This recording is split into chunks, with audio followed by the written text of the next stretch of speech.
Setelah berlakunya Undang-Undang Nomor 1 Tahun 2023 mengenai Kitab Undang-Undang Hukum Pidana yang terdiri dari dua buku, buku ke-1 mengenai aturan umum, buku kedua mengenai tindak pidana, di mana buku ke-1 diatur 6 bab, di buku kedua diatur 37 bab. Puluhan bab ini untuk memahaminya memang agak pelik dan rumit, maka kita akan membahas satu-satu per bab dan pasal per pasal sebagaimana yang akan kita ulas pada kali ini di bab 1 mengenai berlakunya ketentuan peraturan perundang-undangan pidana. Di dalam bab 1 mengenai ruang lingkup berlakunya ketentuan peraturan perundang-undangan pidana, struktur pasalnya hanya terdiri dari 11 pasal, di mana di dalam bab 1 bagian ke-1 mengatur mengenai menurut waktu, bagian kedua mengatur menurut tempat, bagian ketiga mengenai waktu tindak pidana, bagian keempat dia mengatur tempat tindak pidana. Dalam bagian ke-1 itu hanya ada pasal 1 ayat 1, pasal 1 ayat 2, pasal 2, dan pasal 3. Dan di dalam bagian kedua mengenai menurut tempat mengatur mengenai asas wilayah atau teritorial dalam pasal 4, asas perlindungan dan asas nasional pasif dalam pasal 5, asas universal dalam pasal 6 dan pasal 7, asas nasional aktif dalam pasal 8, dan bagian ketiga waktu tindak pidana diatur dalam pasal 10, dan bagian keempat waktu tindak pidana diatur dalam pasal 11. Secara kesimpulan, bab 1 itu terdiri dari 3 bagian, yaitu bagian ke-1 menurut waktu, bagian kedua menurut tempat, bagian ketiga waktu tindak pidana, bagian keempat tempat tindak pidana, terdiri dari 11 struktur pasal.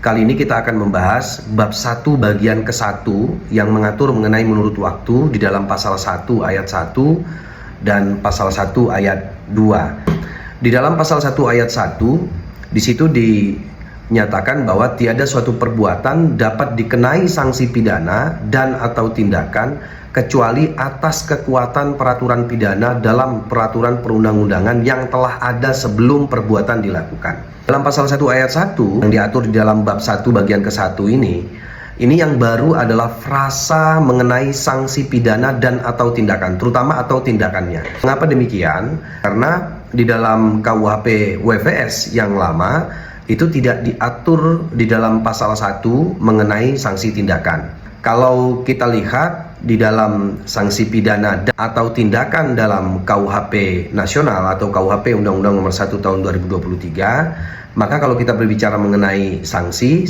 pidana itu diatur di dalam pasal 64 dan sanksi tindakan diatur di dalam pasal 103 dan beberapa pasal berikutnya. Nah, sanksi pidana itu dalam pasal 64 itu dibagi, ada pidana pokok, ada pidana tambahan, ada pidana yang bersifat khusus untuk delik tertentu. Dalam sanksi pidana yang termasuk pidana pokok itu diatur dalam pasal 65 ayat 1. Terdiri dari pidana apa aja? Pidana penjara, pidana tutupan, pidana pengawasan, pidana denda, dan pidana kerja sosial.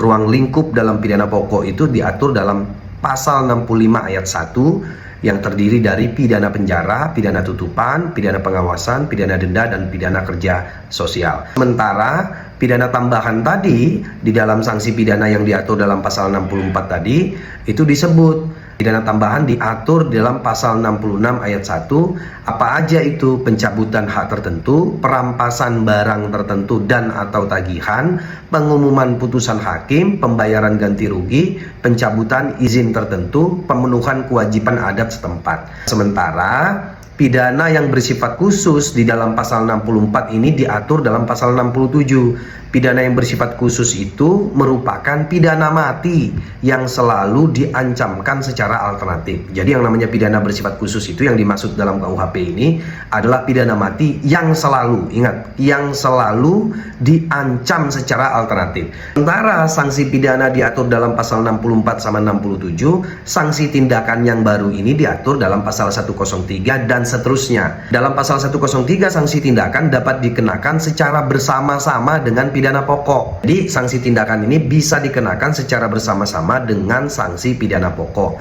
Berupa apa? Sanksi tindakan itu berupa tindakan konseling, tindakan rehabilitasi, tindakan pelatihan kerja, tindakan perawatan di lembaga, dan tindakan perbaikan akibat tindak pidana. Pasal 104 dan seterusnya itu diatur secara detail mengenai varian-varian tentang sanksi tindakan. Di dalam pasal 1 ayat 1, salah satu yang paling baru adalah ada pencantuman mengenai sanksi tindakan. Dan juga berubah skema dari sanksi pidana. Sanksi pidana yang dimana diatur dalam pasal 64 tadi, pidana pokok, pidana tambahan, pidana yang bersifat khusus. Itulah yang dimaksud dengan sanksi pidana. Pokok tadi dijelaskan di pasal 65 ayat 1, pidana pokok yang dimaksud apa? Pidana penjara, pidana tutupan, pidana pengawasan, pidana denda, dan pidana kerja sosial. Bayangkan pidana kerja sosial masuk pidana pokok. Dan pidana yang bersifat khusus pada delik tertentu yang dimaksud adalah pidana mati yang selalu diancamkan secara alternatif. Itulah yang dimaksud dengan pasal 1 ayat 1 KUHP, yang sebenarnya pasal 1 ini dalam doktrin hukum pidana dikenal dengan istilah principle of legality atau asas legalitas. Yang mana asas legalitas itu kita ketahui ada nulla puna sine lege, ada nulla puna sine jure. Nah, kalau pasal 1 ayat 1 itu sudah jelas sekali. Nulla puna sine lege, tidak ada pidana tanpa undang-undang. Jadi intinya tidak bisa kemudian memidana orang tidak menggunakan hukum tertulis, yaitu hukum tertulisnya adalah peraturan perundang-undangan secara pidana yang sudah kemudian dituliskan, yang sudah kemudian diundangkan, yang sudah sah menjadi undang-undang. Maka nulla puna sine lege, tidak ada pidana tanpa undang-undang, itu dipahami dalam doktrin hukum pidana sebagai asas legalitas formil, diatur dalam pasal 1 ayat 1. Selain itu juga dalam pasal 1 ayat 1 KUHP ada dikenal asas no punish without representative. Apa maksudnya? Artinya sanksi pidana harus berdasarkan persetujuan rakyat. Jadi tidak bisa kemudian mencantumkan ketentuan pidana tanpa ada representasi persetujuan rakyat. Maksudnya tidak bisa kemudian peraturan presiden, peraturan pemerintah mencantumkan sanksi pidana. Nah, tapi yang bisa kemudian mencantumkan sanksi pidana adalah lembaga yang merepresentasikan dari rakyat, misalnya perda, undang-undang yang kemudian disetujui, dibuat, diundangkan, dibahas, diparipurnakan oleh DPR RI dan DPRD kabupaten kota dan provinsi. Maka berbasis pada asas no punish without representatif, artinya sanksi pidana harus berdasarkan persetujuan rakyat. Maksudnya pasal 1 ayat 1 KUHP, ketentuan berlakunya hukum pidana berdasarkan peraturan perundang-undangan pidana ini menunjuk pada spirit filosofis nulla puna sine lege, yaitu tidak ada pidana tanpa undang-undang. Connecting dengan no punish without representative, yaitu undang-undang yang dinyatakan sanksi pidana di dalamnya yang mana harus mendapatkan persetujuan rakyat. Lalu kemudian di dalam pasal 1 ayat 2-nya ini yang betul-betul baru. Selama ini kalau kita mendengar dalam praktek penegakan hukum bahwa penegak hukum dalam konteks hukum pidana dilarang melakukan analogi, itu hanya dipahami dalam konteks doktrin hukum pidana.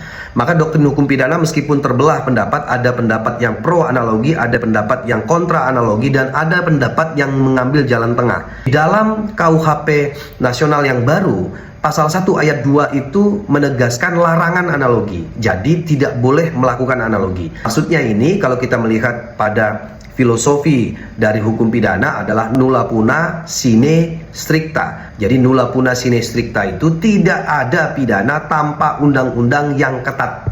Maksudnya apa? Artinya dalam hukum pidana tidak boleh melakukan analogi dalam melakukan metode penemuan hukum, atau refinding itu tidak dibenarkan melakukan analogi. Akan tetapi dalam doktrin hukum pidana itu dibagi dua analogi itu. Ada yang disebut dengan GZC analogi, ada yang disebut dengan reh analogi.